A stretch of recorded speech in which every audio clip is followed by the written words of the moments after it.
Это производственный цех автомобильного завода «Раритек». Здесь выпускают автобусы с экономичным и экологичным газомоторным двигателем. В качестве топлива – метан.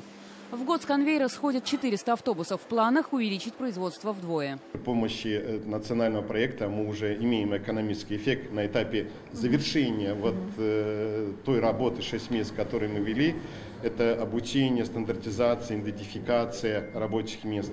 Нам удалось получить экономический эффект 25 миллионов рублей. И на 30% мы увеличили производительность труда. У предприятия есть перспективы по расширению линейки автобусов. По словам главы Минпромторга, сейчас лучшее время для развития промышленности. Но есть проблемы. Единственная проблема, мы только что обсуждали, это дорогие кредиты.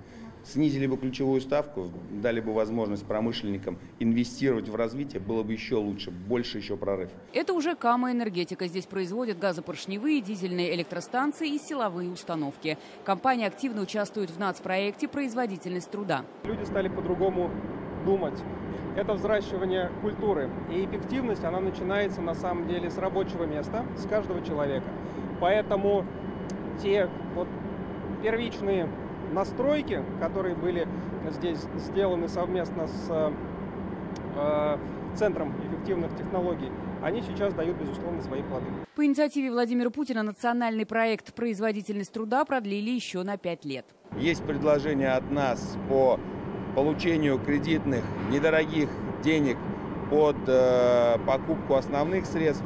И я думаю, что возможность производить больше, она есть сейчас, если поддержим и с таможенными пошлинами по ограничению ввоза китайской продукции, предприятие будет развиваться. Ежегодно список предприятий Татарстана, участвующих в нацпроекте, увеличивается в среднем на 40 компаний. Сейчас в нем участвует уже 5000 российских производств.